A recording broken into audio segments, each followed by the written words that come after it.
형제 자매 여러분, 내가 여러분에게로 가서 하나님의 비밀을 전할 때에 훌륭한 말이나 지혜로 하지 않았습니다. 나는 여러분 가운데서 예수 그리스도 곧 십자가에 달리신 그분 밖에는 아무것도 알지 않기로 작정하였습니다. 내가 여러분과 함께 있을 때에 나는 약하였으며 두려워하였으며 부쩍 떨었습니다. 나의 말과 나의 설교는 지혜에서 나온 그럴듯한 말로 한 것이 아니라 성령의 능력이 나타낸 증거로 한 것입니다. 그것은 여러분의 믿음이 사람의 지혜에 바탕을 두지 않고 하나님의 능력에 바탕을 두게 하려는 것이었습니다. 아멘. 예, 우리 방금 읽은 1절 말씀에 보면 사도 바울이 이렇게 얘기하죠. 형제자매 여러분, 내가 여러분에게로 가서 하나님의 비밀을 전할 때에, 이렇게 말씀했습니다. 하나님의 비밀이라는 말이 나옵니다. 하나님의 비밀은 무엇일까요? 하나님의 비밀은 하나님의 복음입니다. 다시 한번, 하나님의 비밀은 하나님의 복음, 즉 예수 그리스도입니다. 사도 바울에게 있어서 하나님의 비밀, 이 비밀이라는 단어가 신비라는 단어이기도 한데 하나님의 최고의 신비는 다른 것 아니었다.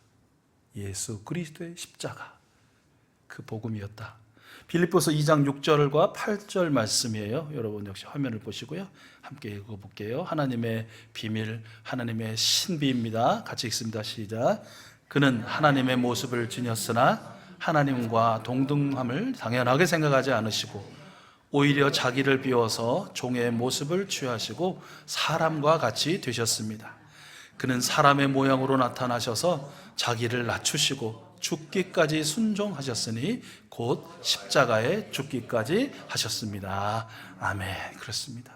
사도 바울에게 있어서 천지의 창조주요 심판자이신 저 하늘의 하나님이 죄의 구렁텅이인 이 낮고 낮은 땅에 사람으로 오셨다는 것, 사람이 되신 하나님이 그 치욕의 상징인 십자가에 달려 죽으셨다는 것, 그 죽으심을 통해 우리가 하나님의 심판을 받지 않고 죽음에서 생명으로 옮겨졌고 영생을 얻게 되었다는 것이야말로 비밀 중에 비밀이요 다시 없는 하나님의 신비였다라는 것이죠. 하나님의 비밀은 하나님의 복음이요 하나님의 신비는 예수 그리스도의 십자가 복음입니다.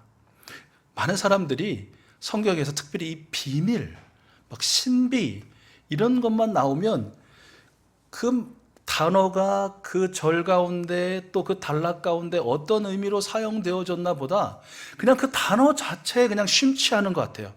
그러니까 신비, 비밀, 이거 뭔가 있다, 이 미스터리, 뭔가 있다, 이게 뭘까 하면서 성경은 닫아요. 그리고 자기 상상의 나래를 펴내는 거예요. 그 다음에 세상을 막 바라보는 거예요. 뭐가 도대체 초자연적이고 아주 그냥 듣도 보도 못한 그런 희한한 일일까? 도대체 세상의 비밀과 신비는 이런데 하나님의 비밀과 신비는 얼마나 더 대단할까? 뭐 이런 생각에 빠져 사는 것 같아요. 그래서 어떤 일이 벌어져요? 하나님의 비밀이란, 신비란, 막 기도를 받다가, 이 기도를 받는다라는 이 말도 사실은 성립되지 않는 건데 뭐 그렇게 쓰니까 기도를 받다가 막 사람들이 픽픽 쓰러지고 막 대굴대굴 구르면서 막 땅을 치면서 눈물 콧물 그냥 모든 막 구멍에서 눈물 막 물이 다 쏟아지는 그런 현상이라든지, 병이 나은 듯한 느낌을 받는, 병이 안 나았어요. 근데 병이 막 낫는 듯한 느낌, 막 뛸 것 같고 막 날아오를 것 같은, 내일 당장 다시 쓰러져도 막 그런 느낌을 받는 거, 또 사람들이 그런 현상을 보여지는 거, 막 기도 중에 기이한 소리를 듣는다 그죠? 이상하다. 나중에 알고 보면 그게 뭐 에어컨 실외기 소리라든지 뭐 밖에 들어가는, 근데 신기한 거예요. 그런 마음을, 비밀, 특별히 이제 그런 말씀을 묵상할 때, 대할 때, 하나님의 신비, 뭘까? 막 그러면 별 소리도 다 이상하게 들리고, 뭐 어떤 현상도, 그러니까 어때요? 막 우리가 이단하고 사입이라고 부르는 사람들은 막 어떤 예배 현장에서 찍은 사진에 그게 이제 빛의 굴절이라든지 빛의 퍼짐 현상인데, 뭐 하늘이 뭐 예배당 뚜껑이 열리고 뭐 천사가 내려왔다는 등 뭐 예수님의 형상이 보였, 먼 저 어디 지방의 운물이 무슨 뭐 영생수로 바뀐다고 해도 철석같이 믿는 것이고, 무슨 심지어는 뭐 서울우유 그거 심하게 부패된 것도 그거 대단해. 우리 이렇게 웃지만, 근데 그들만 그럴까요? 곰곰이 우리의 신앙생활도 한번 돌이켜보면 뭔가 정말 신앙함의 신비, 또 하늘나라의 무슨 비밀하면 이상한, 하여튼 내가 경험하지 못한 거, 사람들이 말하지 못한 그 신기하고 희한한 게 하나님의 비밀이 하나님의 신비냐는 것이에요. 아니라는 것이죠. 아니라는 것이죠. 어제가 한번 말씀드렸지만, 여러분 방언하세요? 또 방언하기를 원하시는 분도 계시죠? 하나님이 우리에게 주신 최고의 방언이 무엇입니까? 최고의 방언. 무슨 외국말을 하는 거 방언이죠. 그리고 뜻이나 문, 의미를 이해할 수 없지만 어쨌든 따따따진 떠떠떠지 룰루루진 랄라지 하여튼 단음이 계속되는 것도 방언일 수 있어요. 그러나 하나님이 주신 최고의 방언은 무엇이냐? 그것은 태어나 살아가게 하신 이 나라, 이 땅의 말로 정확하게 우리 하나님의 전능하심을 찬양하는 것이 최고의 방언이고요. 우리 구주 예수 그리스도가 하나님의 아들이시여 살아계신 구세주임을 증언하는 것이 최고의 방언인 것이에요. 우리가 하고 싶고 하기를 원하는, 그래서 간절히 구해야 하는 방언이 이런 방언 아닐까요? 마찬가지로 하나님의 비밀, 하나님의 신비라는 것도 뭐 벌떡벌떡 일어서고 막 쓰러지고 자빠지고 막 울고 불고 뭐 땅을 치고 뭐 그런 신기하거나 희한한 경험이 아니고, 앞에서도 말씀드렸지만 사도 바울을 통해서 말씀해 주셨지만, 하나님이 어떻게 이 땅에 사람으로 나셨는가, 그 나셨다는 거, 그 형용할 수 없는 신비로 받아들여지는 것이죠. 오신 것도 신비인데 그분이 왜 저 지옥의 상징인 십자가에 달려 죽으셨는가, 이것이 비밀 아니겠어요? 그래서 깨달았죠. 왜요? 왜 하나님이 이 땅에 오셨고, 이 땅에 오신 사람으로 오신 그 하나님이, 주님이 왜 십자가를 지셨어요? 바로 저와 여러분, 우리 모두의 죄를 용서하시고 우리 사랑하시고 우리를 그 심판에서 건져주셔서 영원한 하나님의 나라를 주님과 함께 살아갈 수 있도록 하게 하셨다. 그 비밀을, 그 신비를 깨달은 사람, 안 사람, 경험한 사람이 누구입니까? 바로 우리들 아니겠습니까? 하나님의 비밀은 하나님의 복음이요, 예수 그리스도의 십자가라는 것, 그 복음이라는 것 잊지 않는 우리 모두가 될 수 있기를 축복합니다. 이어지는 1절 하반절에서 사도 바울은 그 하나님의 복음을 전할 때에 훌륭한 말이나 지혜로 하지 않았다라는 말을 하고 있어요. 그러니까 그가 3절과 4절에서 반복적으로서 말하거든요. 내가 하나님의 복음을 전할 때 나는 결코 사람의 지혜나 그 지혜에서 나온 그럴듯한 말로 나는 전하지 않았다라고 그렇게 이야기하고 있어요. 근데 여기서 이제 또 우리 한 가지 오해하지 말아야 될 부분도 있긴 하죠. 무엇입니까? 그렇다고 해서 사도 바울이 복음을 전할 때 그 당시에 어떤 학문, 철학, 그리고 수사학 이런 것들을 전혀 사용하지 않았다라는 말은 아닐 것이에요. 그것들에 대해서는 완전히 그냥 거부하고 아주 그냥 더럽게 여기고 등한시하지 않았다라는 것 우리 기억해야 해요.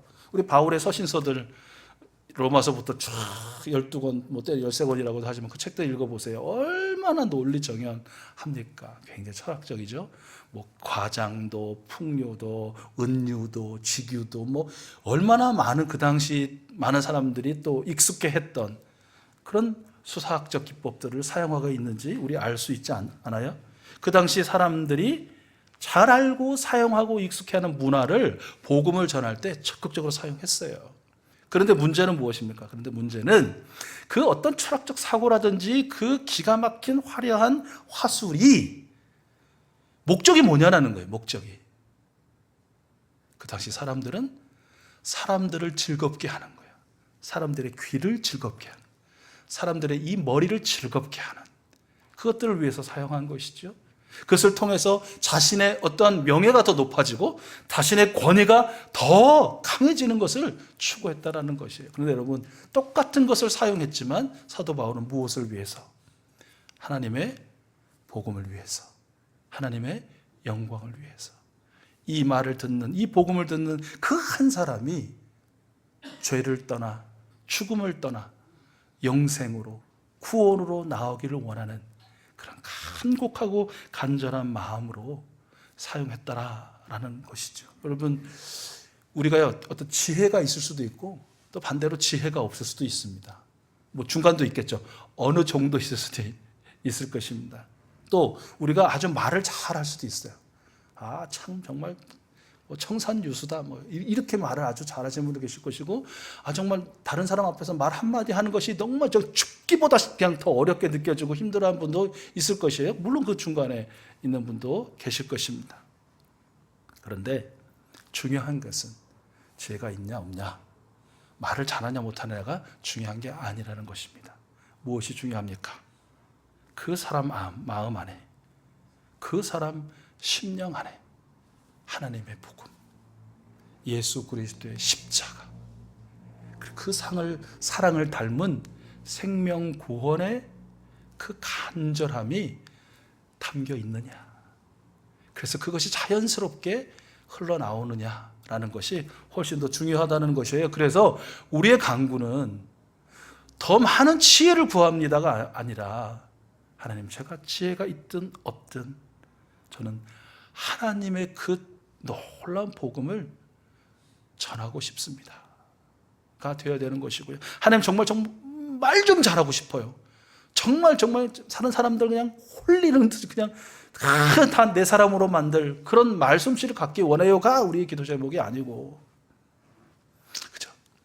우둔하지만, 어리석게 들리겠지만 저의 이 말 한마디가 예수 그리스도의 십자가를 비춰지게 해주세요 라는 것이 기도가 되는 것이고, 더 많은 것을 가져야 되겠습니다가 아니라, 하나님 주신 것 참으로 감사하오니 더 많은 것 흘려보낼 수 있도록 하나님 그런 마음 갖게 하시고 그런 사람 되게 해주소서가 우리의 기도가 되어져야 되는 것이고, 마찬가지로 우리 자녀, 우리 손주들을 위해서 기도할 때도 그것이 우리의 기도 제목이 되어야 되겠죠. 이어지는 4절 말씀인데요, 우리 4절 말씀 함께 화면 보시고 같이 읽어볼게요. 시작. 나의 말과 나의 설교는 지혜에서 나온 그럴듯한 말로 한 것이 아니라 성령의 능력이 나타낸 증거로 한 것입니다. 아멘. 네, 우리가 잘 알고 있는 것처럼 사도 바울도요, 그 당시 내노라 하는 그 당대 최고의 철학자에 비견해도 결코 꿀리지 않을 만큼의 대지혜가였습니다. 대학자였습니다. 비록 말은 조금 어눌했을지 몰라도 그의 글만큼은 최고의 문호와 비교해도 결코 정말 견주어 봐도 속된 말로 꿀리지 않을 그런 엄청난 문장가였어요. 그런데 대학자요 대문호인 그 바울이 사람들 앞에 섰을 때는 항상 떨리는 마음, 두려운 마음, 이 겁을 내는 마음으로 섰다는 것이에요. 왜 그랬을까요? 자기보다 그래도 조금 지혜가 덜 있고, 자기보다 글솜씨나 이런 거에 대해서도 어떤 신앙적 경험에 있어서도 훨씬 더 못한 사람들이 앞에 있고 그들에게 지금 복음을 말하는데, 왜 그 사람들 앞에 두고 떨고 두렵고 겁을 냈을까요? 왜요? 자신의 눈앞에는 그 사람들이 있지만 바울의 마음에는 누가 그 앞에 계신 거예요? 하나님이 계신 거예요. 하나님 앞에 내가 서 있다. 하나님 앞에 서 있는 내가 하나님의 복음을 이 사람들에게 전해야 된다라는 그 마음이, 말씀을 전하고 복음을 전할 때마다 항상 그를 두렵고 떨리는, 참으로 하나님을 경외하는 그런 마음으로 설 수밖에 없게 만들었다라는 것이죠. 그리고 그런 마음을 갖고 사도 바울은 간절히 기도했어요. 성령님의 능력으로 하나님의 복음이 나타나게 하소서. 왜 그래요? 왜 그렇습니까? 한 생명에게 예수 그리스도의 복음이 전해지고 그가 그 복음을 받아들이는 일은 사람의 지혜나 말솜씨에 있지 아니하고 하나님이신 성령님의 능력, 성령님의 역사하심에 달려있다는 것을 바울은 너무너무 잘 알고 있었기 때문이다라는 것이에요. 그래서 바울은 에베소 1장 17절 18절에서 이렇게 기도하고 있어요. 여러분, 우리도 기도하는 마음으로 같이 한번 읽어보겠습니다. 같이 읽어봐요. 시작. 우리 주 예수 그리스도의 하나님이신 영광의 아버지께서 지혜와 계시의 영을 여러분에게 주셔서 하나님을 알게 하시고 여러분의 마음의 눈을 밝혀주셔서 하나님의 부르심에 속한 소망이 무엇이며 성도들에게 베푸시는 하나님의 영광스러운 상속이 얼마나 풍성한지를 여러분이 알게 되기를 바랍니다. 아멘. 하나님을 아는 것, 하나님께서 베푸시는 소망을 아는 것, 하나님의 영광스러운 상속의 풍성함을 아는 것, 그것은 지혜와 계시의 영인 성령 하나님이 하시는 일이래요. 그래서 항상 복음을 전할 때마다 성령 하나님, 이 무리에게, 이 심령에게 임하여 주소서, 역사하여 주소서. 그의 귀를, 그의 눈을, 그의 마음을 열어 하나님을 보게 하시고 소망을 깨닫게 하시고 영광에 이르도록 하옵소서라고 기도했다는 것이죠. 때때로 보면 이제 예배 마치고 할 때 우리 교회 경험보다도 이제 제가 이제 부교육자 시절에 이렇게 보면 부교육자들은 이제 조금 규모가 있는 데서는 몇 달에 한 번씩 설교를 하게 되거든요. 그러니까 몇 달에 한 번씩 하게 되니까 얼마나 나름대로 열심히 준비해서 하겠습니까? 그래서 딱 설교하면 이제 예배 마치고 내려오면서 이제 인사를 드리면 지나가시는 분들이 꼭 그런 말씀들 하죠. 어떤 말씀하세요? 여러분도 경험 있으실 텐데, 설교에 참 은혜 많이 받았습니다. 뭐 이런 이제 인사를 하고 이제 그렇게 몇몇 분이 지나가셔요. 그러니까 이제 그 교회 얼마 안 나오신 분들은 부목사님들을 꼭 뭐 새끼 목사라고 부르시는 분들도 계시더라고요. 그 뭐 큰 무당, 작은 무당, 새끼 무당 뭐 이런 거에 막 익숙하셔가지고 그런 분도 계셨는데, 그러니까 격려하는 거죠. 격려 차원에서 내가 이렇게 한마디 함으로써 저 목사 그래도 또 힘을 얻고 또 하겠구나. 착각하죠. 그런 소리를 들으면 내가 진짜 잘하는구나. 그냥 격려의 말일 뿐인데 어쨌든 그런데 아세요? 설교 참 은혜 받았습니다라는 말이 설교 참 웃겼습니다. 당신의 설교가 나를 웃기게 했습니다. 웃게 만들었습니다. 또는 그 설교 참 재밌었습니다. 설교가 뭐 재밌어? 설교에 사용했던 예화가 재밌는 거지. 무슨 다른 일들이 재밌는 거지. 또는 참 당신의 설교가 내 마음에 딱 맞았습니다. 내 생각과 일치하더군요. 이런 의미로서 설교의 은혜를 많이 받았습니다 라는 거를 사용하고 있다는 것을 아니까. 그러니까 더 간절해지는 것이죠. 그리고 더 간절히 성령 하나님 의지하여 기도하게 되는 것이에요. 성령 하나님. 예배하는 심령들, 그것이 아침에 매일 예배든 어떤 점심에 예배든 저녁에 예배든 주일 예배든 또 담임 목사의 설교든 아니면 전도사의 설교든 어떤 성경 가르침의 이야기든 이 말을 들을 때마다 사람의 말이나 사람의 지혜나 또 자신의 생각이나 자신의 사상이나 자신의 경험이나 자신의 감정에 의지하지 아니하고 성령님의 능력으로 하나님을 다시 한번 알게 되고 하나님의 사랑을 다시 한번 깊게 깨닫게 되고 하나님 안에 산다는 것의 그 행복을 경험하는, 그리고 내가 천국에 다다를 때까지 어떻게 살아야 할지에 대한 분명한 깨달음과 의지와 결단이 있게 하여 주옵소서. 그렇게 아마도 모든 설교자들이 다 그렇게 기도하게 될 건데요. 그렇게 기도할 수밖에 없게 되더라는 것이 마찬가지예요. 이 기도가 우리 익수수 가족들의 기도 아닐까요? 하나님, 제 이 짧은 지혜나 제 이 어눌한 말로 그 누구에게 예수 그리스도의 복음을 전할 때 그거 과연 이거 알아들을까요? 이거 과연 깨달을까요? 그걸 받아들일까요? 그렇지 않으리라는 것 저는 너무나 잘 알고 있습니다. 그 생명을 풀으시고 회개하게 하시고 예수님을 영접하게 하시는 분은 성령 하나님이십니다. 성령 하나님, 도와주세요. 저의 이 말 한마디, 작은 사랑의 섬김 하나가 아무것도 아닐지 몰라도 우리 성령님께서 역사하여 주시면 그 눈이 열리고 그 귀가 열리고 그 마음이 열리게 될 줄 믿습니다. 성령님의 능력이 그에게 구원의 은총으로 나타나게 하시고 그 놀라운 경험을 저도 경험할 수 있도록, 우리 목장도 경험할 수 있도록, 우리 교회도 경험할 수 있도록 성령님 도와주세요. 이것이 아마 매일 드리는 우리의 기도 제목이기도 하고 또 여러분 매일 그렇게 기도하고 계신 줄로 믿습니다. 반드시 우리 주님께서 이 기도 들으시고 우리에게 응답하심으로써 우리도 정말 깜짝 놀랄 수밖에 없는 놀라운 은혜를 경험하는 주인공들 되실 줄로 믿습니다. 지난 한 주 이렇게 이제 얘기하면서 이런데 이렇게 뭐 어떤 얘기를 하는 거예요. 어떤 말씀을 하시는데 저희가 그런 반응이 나가는 거예요. 그거 당연한 거 아니야? 왜 말을 하는데 왜 제가 그런 말을 했을까요?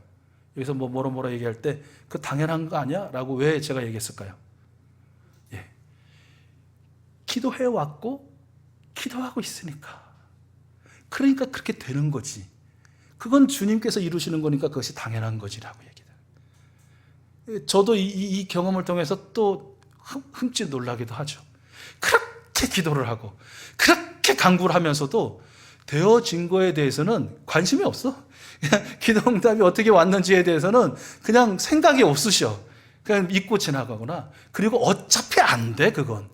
근데 기도를 해. 그거 이상한 거 아닙니까? 기도를 했으면 우리 주님께서 어떻게 이루시는 것에 대해서 관심을 가져야죠. 주목해야죠. 그 어떻게 또한 그것을 통해서 내게 큰 기쁨을 허락해 주시고 즐거움을 주시는지를 알아야죠. 그리고 기도했으면 반드시 주님께서 그 이루심을 믿고 감사하고 기도 응답을 받은 사람처럼 살아야 되는 것이죠.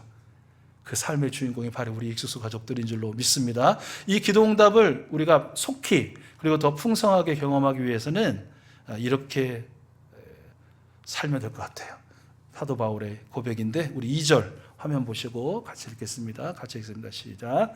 나는 여러분 가운데서 예수 그리스도 곧 십자가에 달리신 그분밖에는 아무것도 알지 않기로 작정하였습니다. 아멘. 다시 한번요.